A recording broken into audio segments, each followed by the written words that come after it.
Okay, so welcome back to our series of top fives. The one we've got today is, I think, a really important one if you're considering a move into another recruitment company or just into recruitment in general. We're going to look at the top 5 things to consider about your potential new commission scheme. That's correct. That's correct. So number one is? Number one is a draw system. So I think, we interview a lot of people, especially those people who have never been in recruitment before. And they're interviewing with lots of different companies. And I'll often ask them the question, hey, what's the commission scheme like in the other companies that you're interviewing with?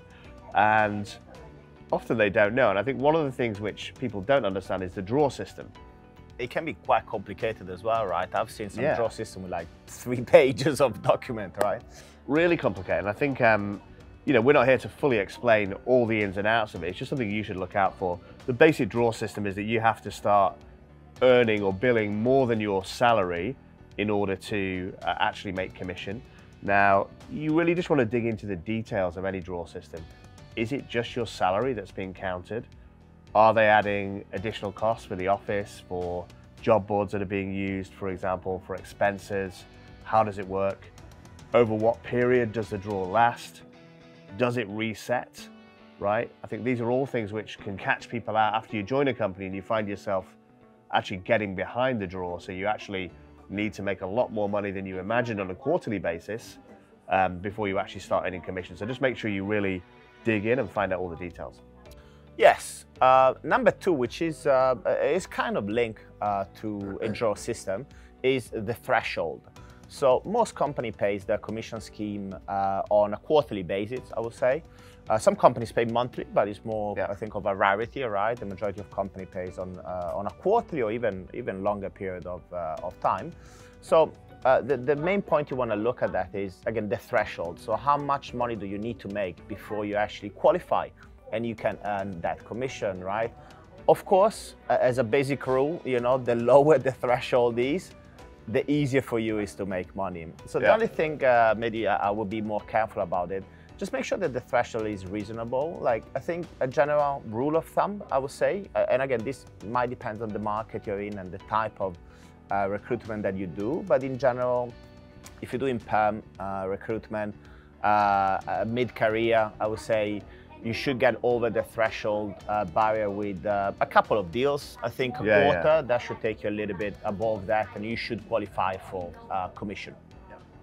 The number 3 point is percentages, okay? So again, if you are working under a transparent commission scheme, you're probably gonna get paid, again, based on a threshold and a percentage above the threshold, right?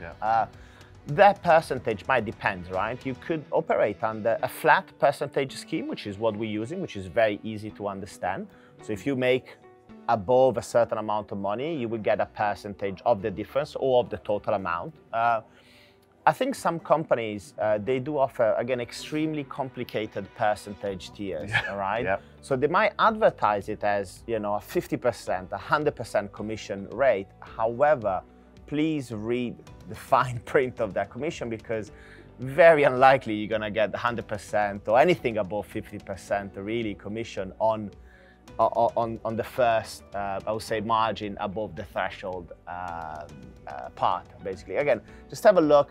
Don't get immediately attracted by the big percentage, because usually big percentages kick in only when you start to build really considerable amount of money. I think also just look at the type of company you're working for. I've had this, we've worked for different types of companies, and I've interviewed people and said, hey, this company's offering me 10% more in commission. And you also have to consider though, how much more difficult is it to make a placement at that company? If you're joining a one-man band and the guy's giving you 60%, has 0 resources, 0 connections, and you have 0 recruitment experience, is that better than getting 20% at a much bigger company with great resources where they're going to give you some clients? Where are you actually going to make more money? And I think you've got to take the big picture, as Alex said, into consideration. So the 4th point for us is the discretionary schemes that are out there. They get a bit of a bad reputation because it's discretionary, so you don't always know what you're going to be earning in relation to what you've actually billed. I've worked under discretionary bonus schemes and been happy right? So I don't think it's always a negative thing. But I do think there are some things you need to take into consideration. I think the key points are just how discretionary is it? Is it just completely, we're going to pay you depending on which way the wind is blowing, or are there some guidelines? I think it's important to know that. I think it's important to know who actually decides. Is it your team manager? Is it the director? Who actually makes the final decision? So you can question that if necessary. And I think the other one, which is often thrown in there in discretionary bonus schemes, is your individual bonus or commission dependent on how your team performs?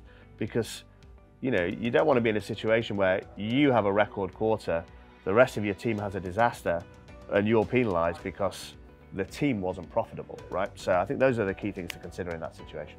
Yeah, I think also on the discretionary, I think you might, I think when you're interviewing with company, even if it's discretionary, I think any legit and respectable company should give you a rough indication of some numbers, right? They might say, hey, we can't guarantee this, it really depends on this type of factor, but they should be able to give you some sort of guarantee like of a ballpark of figure. A ballpark figure. Yeah, I think if the company, I think, is not happy to disclose this kind of information, maybe there's something behind that.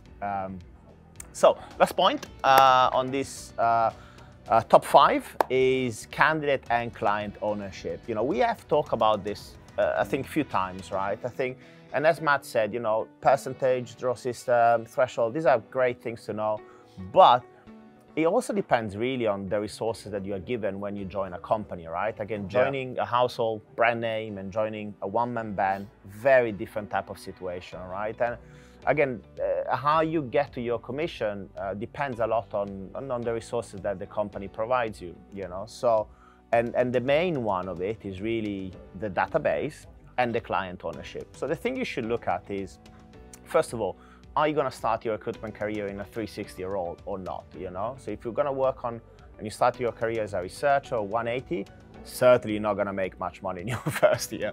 No.